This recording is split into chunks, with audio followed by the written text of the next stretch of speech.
Okay, so obviously you all know who I am. Um, my background as an attorney for 8 years and my experience working in a variety of the court systems. Just a reminder again that nothing that we talk about today constitutes legal advice. This is just general information. But to that end, I do want to address some of the questions that came in after our last session.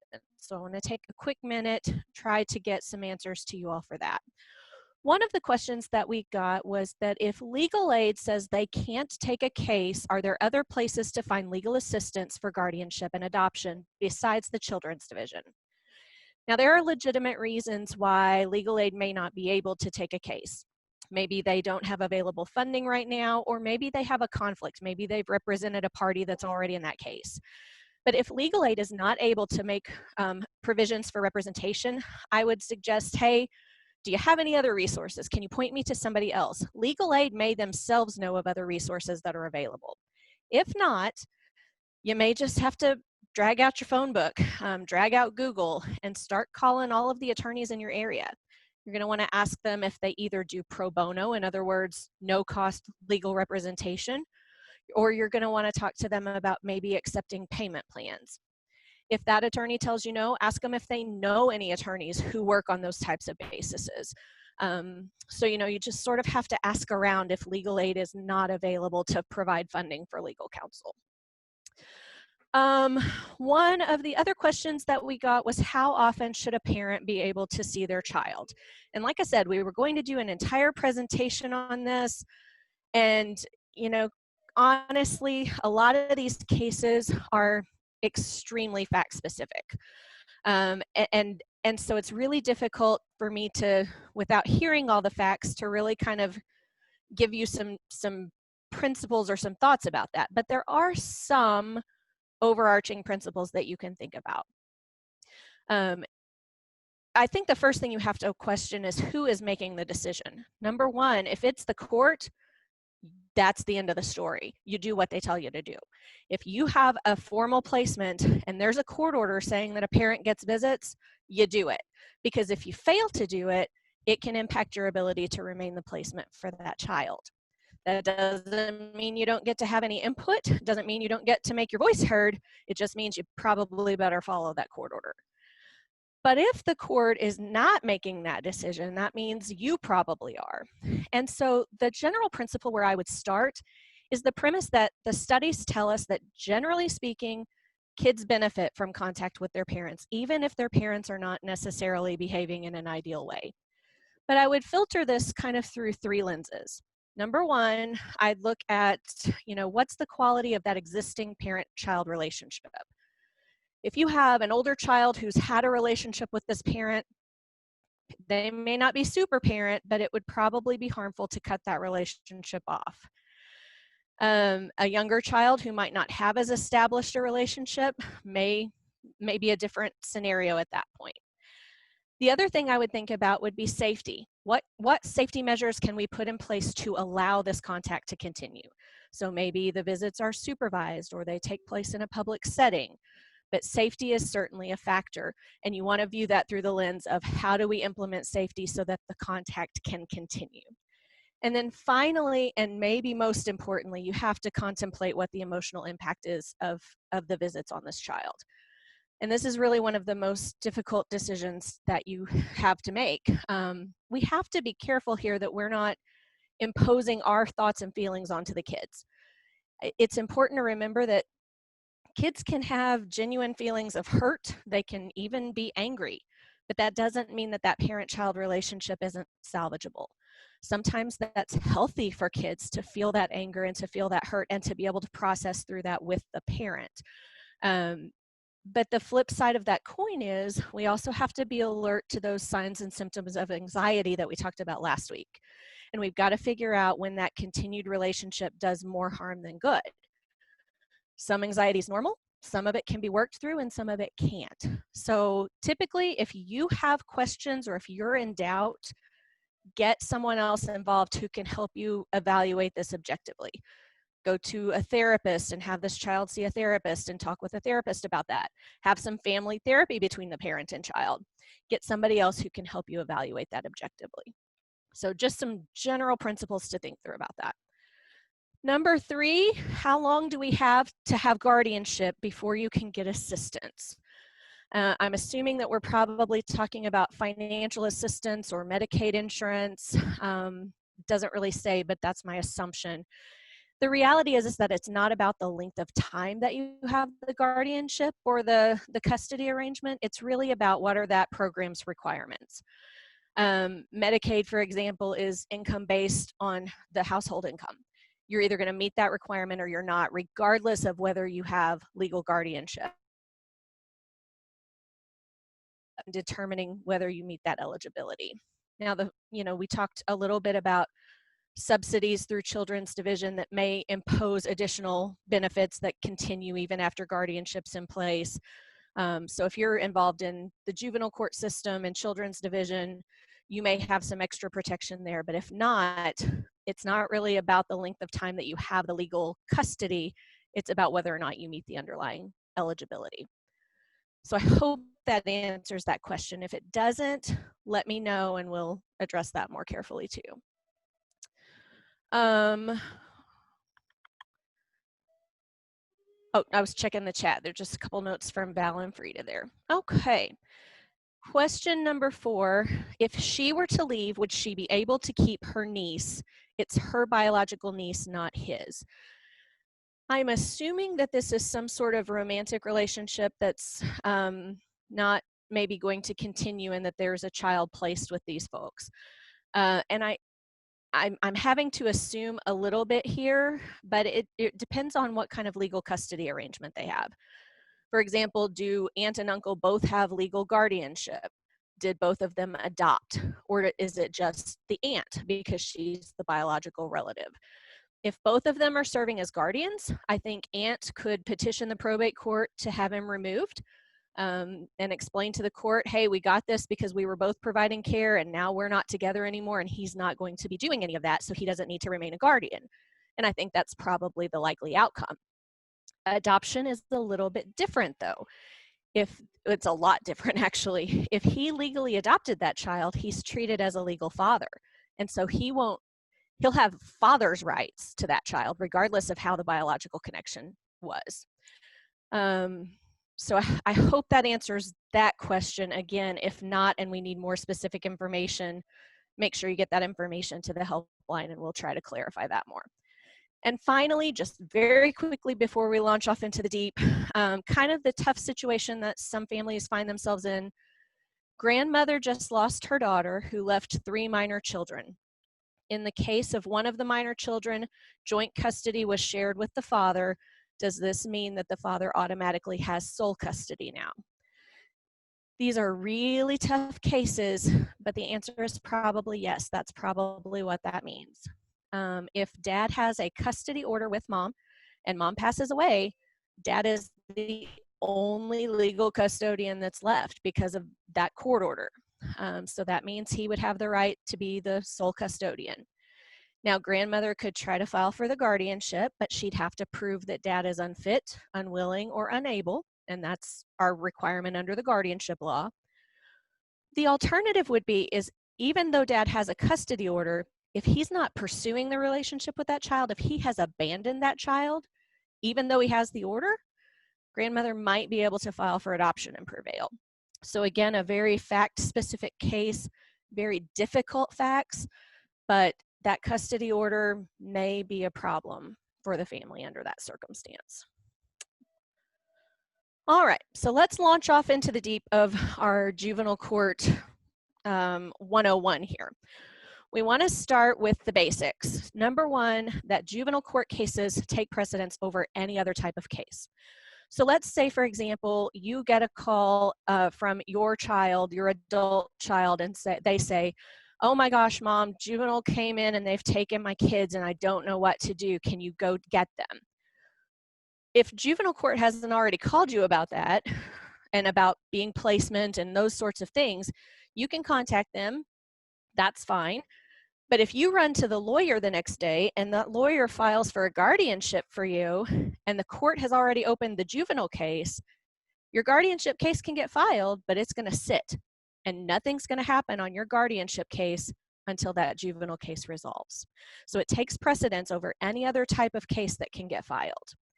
Once the court has jurisdiction, that child can be in care up until they're age 21 under some circumstances. So guardianship, or rather the juvenile court jurisdiction, can be a pretty lengthy event. And for anybody who's been through this process, you can probably count up the number of years that you've been involved in it. You know it can take a long time sometimes. So just some thoughts to think about there with some basics. There are two main types of cases in juvenile court. One is delinquency. And so, you can think about this like criminal court. It's because a kid has done something wrong or misbehaved in some way that needs to be addressed.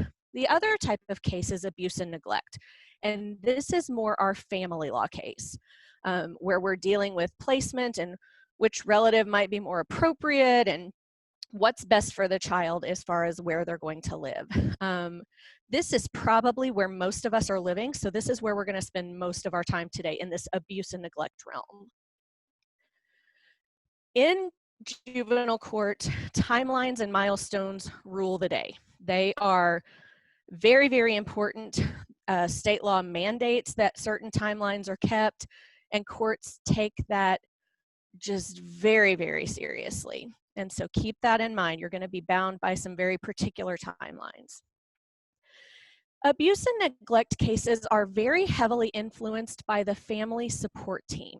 Now, this is a wonderful name for this group of people who is supposed to be an interdisciplinary team of people, and we all come together in this room and we all try to figure out what's best for this child, and we're one big happy team.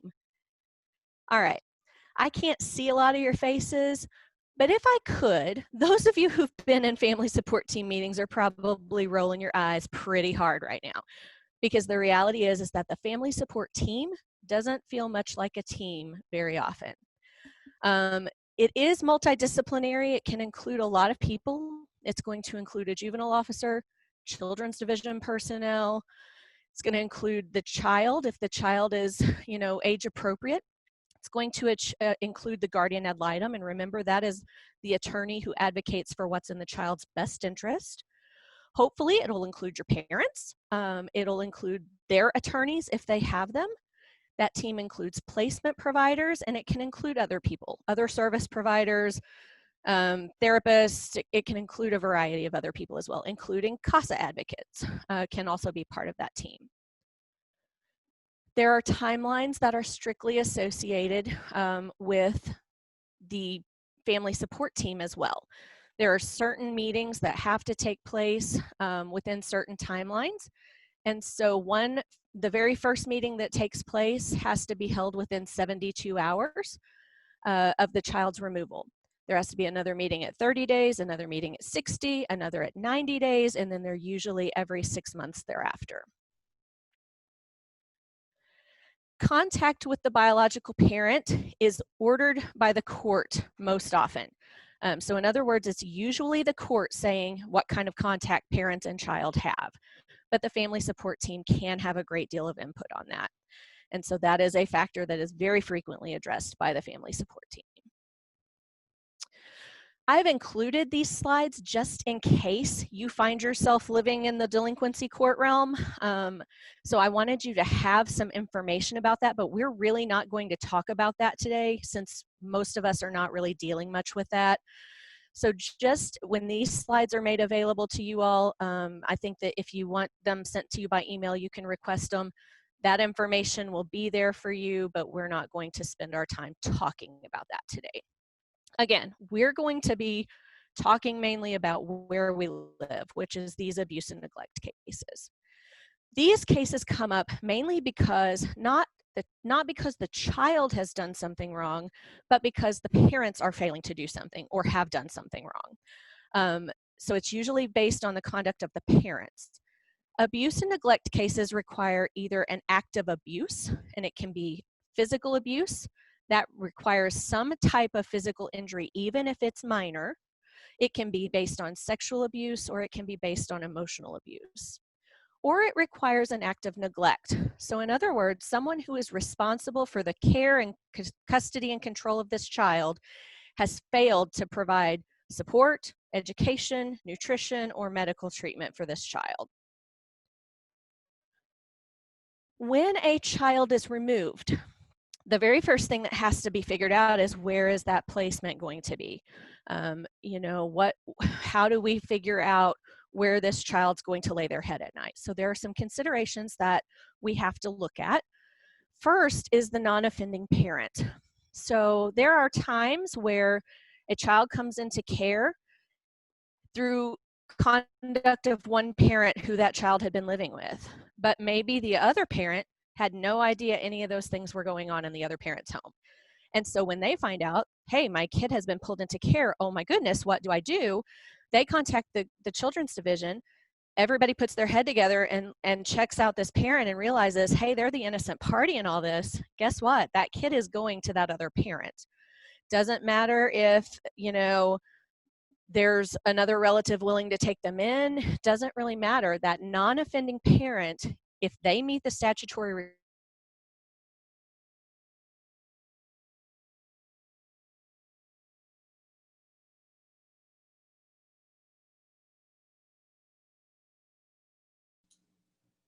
I think we lost your voice, Jennifer. I think so too. Let's give her a few minutes. Maybe her internet got a little unstable. Can you hear me now? There we go. Okay, I'm going to take my headset out. Maybe it was my headset. Can you tell me, John, what was the last thing that you heard? About Indian Child Welfare Act? No, it was right there at, you had talked about the non-offending parent would get custody back. Okay, so yeah, non-offending parent is going to be first in line for placement. The other provisions that we have to consider are the Indian Child Welfare Act. So if there is Native American ancestry in this child, if they would be eligible for membership in any Native American tribe, the tribe has to be contacted, and they have the right to say, yes, we want to be involved in this process. Yes, we want placement with our tribe. And if that's the case, that has to be complied with. We also have to comply with the Interstate Compact on the Placement of Children. And so this applies when children are going to be crossing state lines for placement. Butler County, down here where I live, is on the Arkansas border. And so it's very common that we have a parent living in the state of Missouri with their child, and the other parent or another relative may be across the border in Arkansas. And when a child comes into care here, we can't send that child to Arkansas without complying with the provisions of the ICPC, or the Interstate Compact on the Placement of Children. It requires the states to work together and to perform all of the necessary background checks before that child actually leaves the state of Missouri. Can be a very lengthy process, can take as much as 6 months in some cases, and so it's a very cumbersome set of regulations and not always the most ideal circumstances. Another consideration is placement with siblings. So if there are biological siblings, the court really is supposed to focus on keeping those siblings together in placement. If they can't keep them together in placement, they're very much supposed to concentrate on maintaining consistent contact between those siblings. There are statutory priorities for placement. Chapter 210, Section 565 tells us that grandparents are first in line. Other relatives that are related within the third degree by blood or marriage, so that would be your aunts, uncles, that sort of thing. Prior foster parents. So if you have a child who has been in care before and had been in a foster home, if there is a time where that child comes back into care and there's no grandparent, there's no other relative, the next person they go to is the previous foster parent who provided placement. Next would be other kinships. So this would be parents of a child's friend who knows that child and has had some dealings with them, or a school teacher or a church member. somebody who has some familiarity and relationship with that child. Because again, we're trying to minimize the trauma of having a child removed from the home. We want that child, if they can't be at home where they've been used to, we want them to be with someone that they know, if at all possible. If all of those placements fail or we can't find any, then of course we have traditional foster placements. Placement providers have the right to attend court and they have the right to be heard. And so that's contained within the Foster Parents Bill of Rights. And so I've provided the statute for you there if you want to take a look at that. But you do have the right as a placement provider to attend the court hearing and the right to be heard. And so now, since we're talking about hearings, I think it's important to know what types of hearings we might be experiencing. And so the different types of hearings you might find: number one, protective custody, adjudication, disposition or dispositional reviews, permanency or permanency reviews, and then occasionally termination of parental rights hearings. And so we'll address these very quickly one by one. Protective custody hearings have to be held within 72 hours of the date that child is removed from the home. But that 72 hours doesn't include weekends and it doesn't include holidays. It can be continued for good cause. So if the child was removed and they've set a protective custody hearing and the parent shows up for that hearing and says, I don't want to do this without a lawyer, I need a lawyer, that's good cause. The court's going to say, hey, we are not having this today. We'll have it tomorrow or we'll have it the next day. We'll get you a lawyer, and that's good cause. Also, if that child isn't actually removed from the parent yet, in other words, maybe a hotline investigation came in and it was serious enough that the court felt like they needed to get involved, but it wasn't serious enough or emergent enough that the child had to be removed, they're still with the parent, that protective custody hearing can be continued because there's no deprivation for that parent. They're still with that parent. So it can be continued if the child is still in the home, but that's a pretty rare circumstance that doesn't happen very often. At a protective custody hearing, the court has to decide, number one, if an emergency exists that requires removal. They have to consider whether Children's Division has made reasonable efforts to prevent that removal from happening, and they have to determine whether it's contrary to the best interest of the child to return to the home. So they have to make specific findings about all three of those things.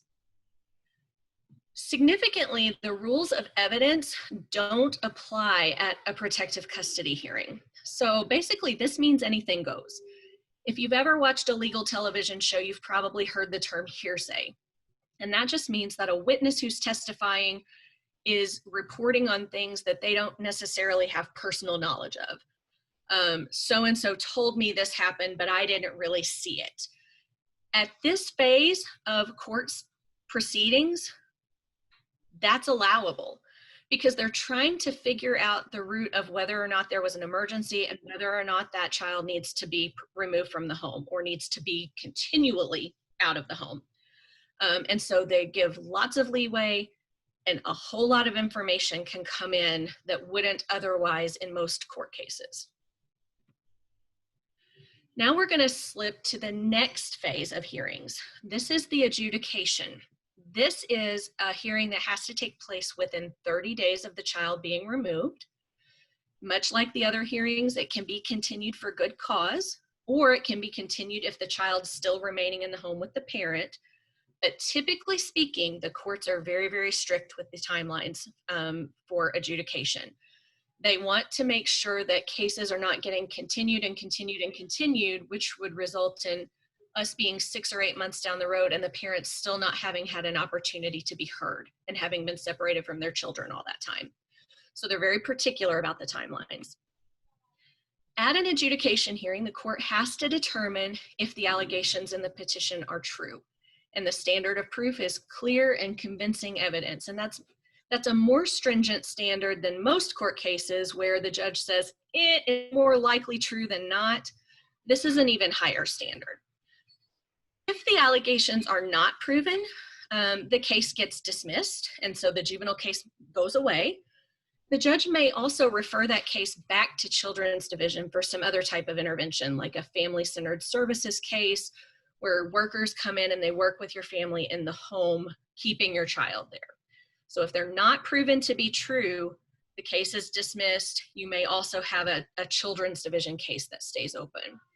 But if the allegations are proven to be true, the case progresses through the juvenile court process. Significantly, this results in the child being, quote, adjudicated, abused, or neglected. And we'll talk more about why that's so significant here in a few slides. But do keep in mind, this is the stage of the game where that happens. Because this is carries a consequence to it, the rules of evidence do apply at this hearing. So we can't submit a doctor's report and consider that as evidence unless that doctor is also present to testify about what they saw and what they relied on to.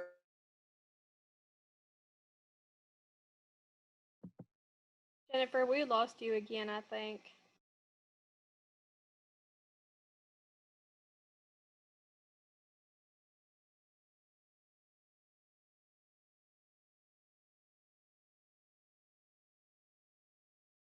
I lost you. Yeah, Jennifer, you're gone, or your voice is. No. Are you all able to hear me? Now we can. Okay, gosh, you guys, I'm so sorry. I'm at the office, but we must be having some major internet issues. Disposition is our next hearing, and that happens within 90 days of removal. This is, like the other hearings, can be continued, but usually adhered to pretty strictly. And at this hearing, this is where the court determines what kind of legal and physical custody is appropriate for the minor under the circumstances. So the court is determining the case goal during this hearing. And so some possible case goals, number one would be reunification with a parent. In other words, parents having some issues, but we think with some services, we can keep this family, get them back together. So we want to try to reunify. And that is where most juvenile cases start, reunification with a parent. Sometimes though, we know out of the gate that that's not going to be a possibility. Maybe we don't have parents who are here and participating, but we still have a kiddo who needs some sort of permanency. So in that situation, another type of case goal that might apply would be guardianship. We might also have a case goal of TPR, or termination of parental rights. Maybe there's an act of abuse that is so severe that justifies that case goal right out of the starting gate. Another type of case goal that we might have is called another planned permanent living arrangement, or APLA. And this applies for kids who are over the age of 14. Maybe they don't need a formal guardianship. Maybe they don't want their parents' parental rights terminated, but they need some sort of permanency. A lot of times we see this with children who are placed in behavioral homes through the Department of Mental Health. And so their placement and their family situation where they're living, they're okay to stay there until they age out of the foster care system, but they don't necessarily, the placement may not want to do guardianship, termination may not be appropriate. So for kids over 14, this goal of APLA may be something that really fits the bill for what we need to do. The court also has to determine whether reunification services are required for the parent, and if so, what type and what extent those services should be. Even if a goal is guardianship, or even if a goal is TPR, the court can still order reunification services to be provided to the parent in the hopes that that parent may be able to pull it together. So the court has to determine at this hearing what's required as far as services. The rules of evidence do not apply during a dispositional hearing. Again, we're talking a lot about how do we figure out what's in the best interest of the children. And so because of that, they're willing to consider more broad evidence than we would at the adjudication phase. So that rules of evidence, they're not going to apply at disposition. It can create a problem though, because a lot of times disposition and adjudication go hand in hand and they're heard at the exact same time. But Any party can request that these hearings be held separately because of those rules of evidence applying at adjudication, but not at disposition. It's usually a parent's attorney who requests this because there are definitely going to be times where you might not want hearsay evidence heard during an adjudication. So it's usually a parent's attorney who makes that request to separate those hearings out. And then once disposition has been decided, they have to have review hearings every 3 to 6 months during that first year that the child's out of the home, just to sort of make sure that, hey, we're still on track with the goal, we're still, on the right track there. The next phase of hearings is called permanency hearings, and those have to be held every 6 months. Again, can be continued for good cause. You will also sometimes hear these referred to as dispositional review hearings or even case review hearings, but really they're talking about the same thing. They're talking about how do we get to our permanency goal. The court has to figure out during these hearings whether our existing goal is still appropriate and whether we're making progress toward that goal. These are also the hearings where we typically hear requests to change the goal to something different. And that request can be made by any party. And so then the judge has to hear evidence and decide if another goal would be more appropriate. And so this can really go either way. A lot of times, probably most often, we start with that goal of reunification with a parent, but after a while, parent kind of falls off the wagon. And when they do, another party asks that the goal be changed to guardianship or termination.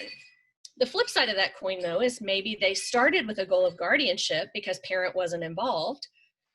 A few months into the case, parent says, oh, stink, I didn't realize this was so serious. I better get my butt in gear. And they might come in and they might start participating and they might really work their service plan and they might really make some progress. So the court could, in theory, change the goal from guardianship back to reunification with a parent. So it can go both ways, but unfortunately, most often it's changing from reunification to a different type of goal. Rules of evidence do not apply at this phase either. So there are a lot of times where those rules of evidence simply don't come into play, and this would be another one. So if we get to the point where we have parents who are not really appropriate to continue in their parent-child relationship, we need to know what termination cases are going to look like. The first thing you need to know is that if a termination of parental rights petition is filed, it's filed as a brand new case. So now instead of one case number to keep up with, we have two. But normally those two types of cases are scheduled together and they're usually heard together to some extent as well. The abuse and neglect case, in other words, that very first case we've been dealing with, is going to stay in effect until the TPR case resolves. Now, if the court says, hey, TPR is appropriate and I'm terminating the parent-child relationship, that path then is cleared for adoption or for guardianship, and that abuse and neglect case will stay open until adoption or guardianship is finalized, and then it goes away. If, however, let's say TPR is not ordered, let's say the court hears evidence and decides that none of the grounds for TPR have been met, then we go back to that abuse and neglect case and we try to figure out what the new goal should be. And that abuse and neglect case remains open until whatever new permanency goal we figure out gets achieved. At TPR hearings, the rules of evidence absolutely apply. And remember, we've talked about this previously. The TPR is essentially the death penalty for parents' rights. And so they definitely apply at this phase. We're offering every opportunity to protect the constitutional rights of the parents that we can. The law says that TPR petitions shall be filed. In other words, there's no choice, you shall file if a child has been in care for 15 out of 22 consecutive months. And this is the most commonly utilized reason why a TPR petition gets filed, because a child's been in care for so long. We're trying to get this child permanency as quickly as possible. Another reason would be if a child who is less than 1 year old is abandoned. And we've looked at what constitutes abandonment in some previous cases, so we're not going to go through that, but they are set out for you there according to what the statute says abandonment is. Another reason would be if the parent has murdered another of his or her children. And so that would also include aiding and abetting in murder, attempted murder, conspiracy to commit murder, solicitation to commit murder. It also includes serious felonious assaults of that child or another child if the assault resulted in serious bodily injury. So we're talking serious abuse, murder. That's an automatic reason why a TPR petition should be filed, according to the statute. And finally, the TPR petition shall be filed if a parent pleads guilty to or is found guilty of a felony involving this child or any other child in the family that falls under one of these chapters.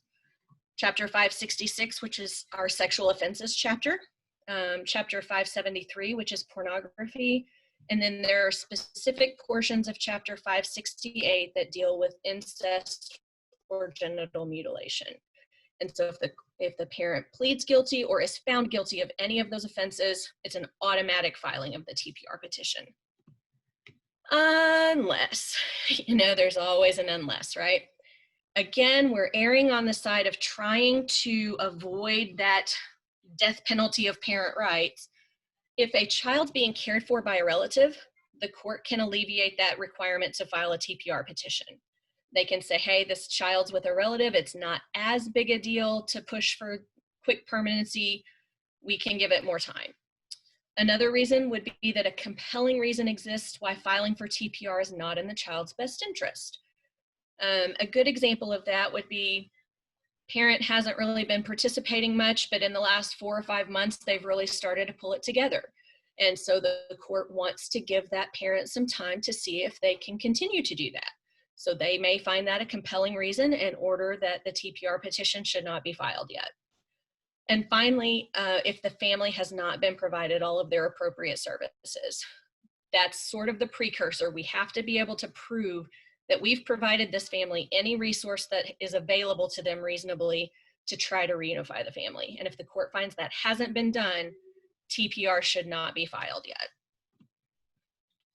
Now, TPR may be filed. So we have TPR shall be unless, and now we are at TPR may be. So this is discretionary.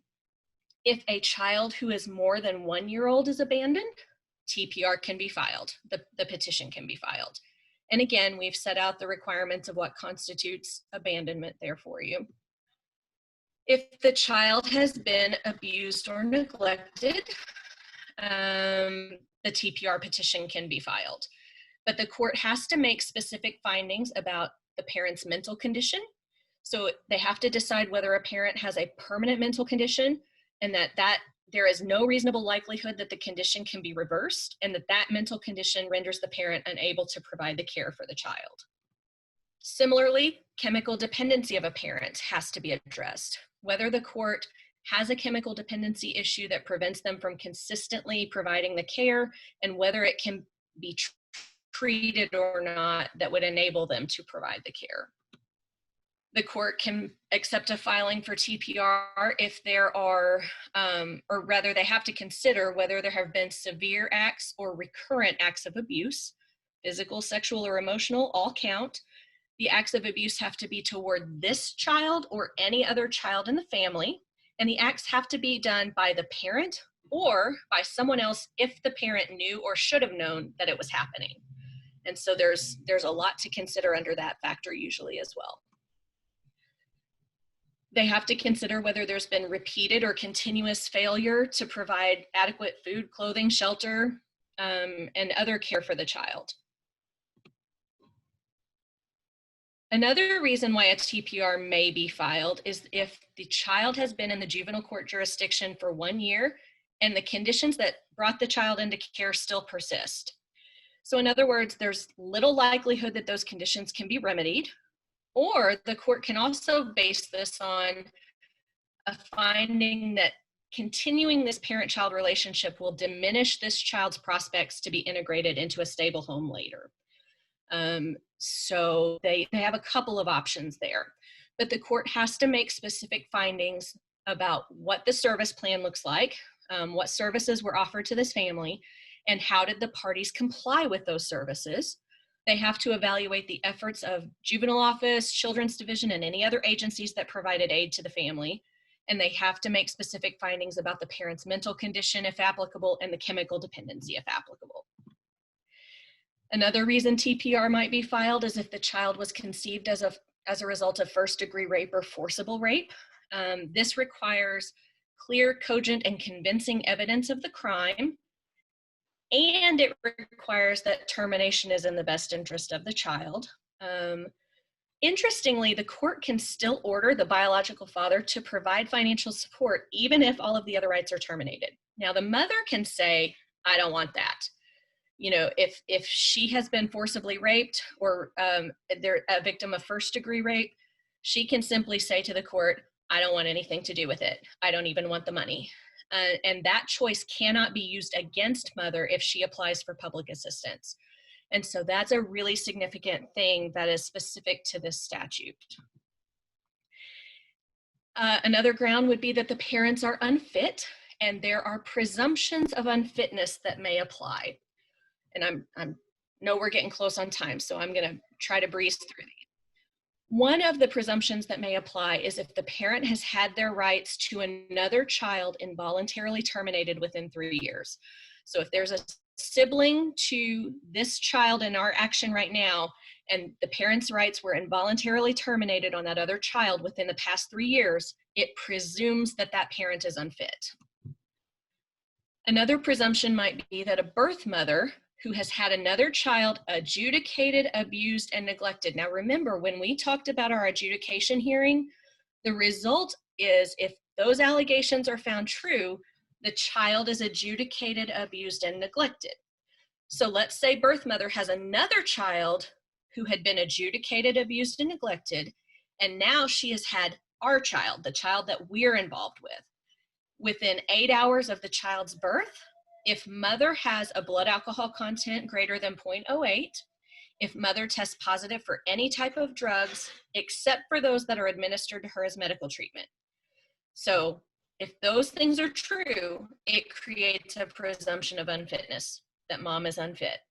Similarly, if at the time of a child's birth or within 8 hours, the child tests positive for alcohol or drugs, except those things that are administered as part of mother's treatment. If those things are true, along with the fact that mother has had another child adjudicated, abused, and neglected, it creates a presumption of unfitness. Either parent, if they have had another child adjudicated, abused, and neglected, and then within 3 years of this TPR petition, the parent pleads guilty or was convicted of a felony involving possession, distribution, or manufacture of bad drugs, major drugs, cocaine, heroin, meth, okay? That creates a presumption of unfitness. And then finally, the last thing we're gonna look at from the statute today is what sort of findings have to be made by the court before they can officially order that a parent's rights be terminated. The court has to consider the emotional ties between the child and the birth parent. They have to consider the extent of regular visitation and contact by the parent, but it's absolutely irrelevant for a court to decide, hey, if we continue this parent-child relationship, this parent may continue their rehabilitation efforts. The court cannot consider that, because the focus has to be on the child, not on the parent. We're looking at this through the lens of what do we do for the best interest of the child, not the best interest of the parent. The court has to consider the extent of payment of costs of care and maintenance. In other words, what financial support has a parent provided for their child? They have to consider whether additional services would be likely to bring about lasting parental adjustment that would enable the child to return home within an ascertainable period of time. So we can't just say, it could happen someday. We have to be able to set a time frame. Can it happen within this time frame? The court also has to consider the parent's disinterest in or lack of commitment to the child if there's evidence of that. They can consider the conviction of a parent of felony offenses that are of such a nature that the child would be deprived of a stable home. But it is extremely important to note that incarceration alone is not a grounds for TPR. So just because a parent is incarcerated, that all by itself is not sufficient to terminate their rights. And finally, deliberate acts of parents or others, if the parent knew or should have known, that subject the child to a substantial risk of physical or mental harm. So the court has to make findings on all of these factors before they can officially order a parent's rights to be terminated.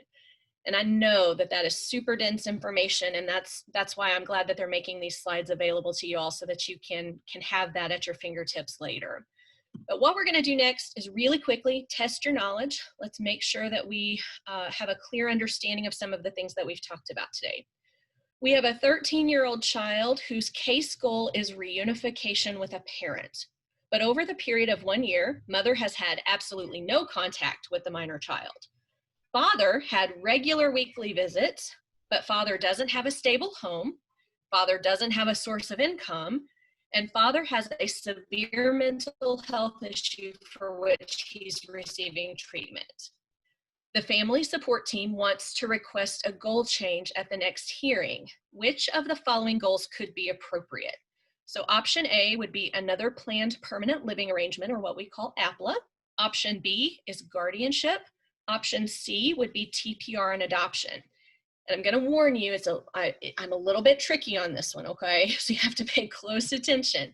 But if you don't mind to throw up in the chat which option or options you think is appropriate.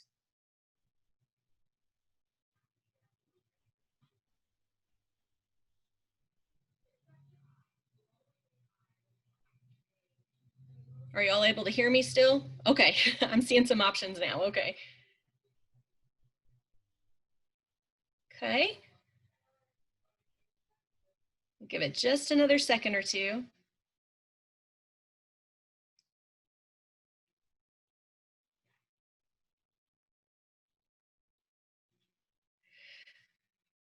All right, we've had some votes for option A. We've had some votes for options A or B.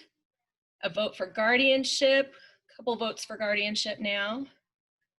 All right, so let's take a look at the possible correct answers here. The correct answers would be guardianship and or TPR and adoption. And so I know that several of you chose another planned permanent living arrangement. And that's why I say I was a little bit tricky with you on this one. That would ordinarily be an option, except we're dealing with a 13-year-old. Remember that APLA only applies for children that are age 14 or older.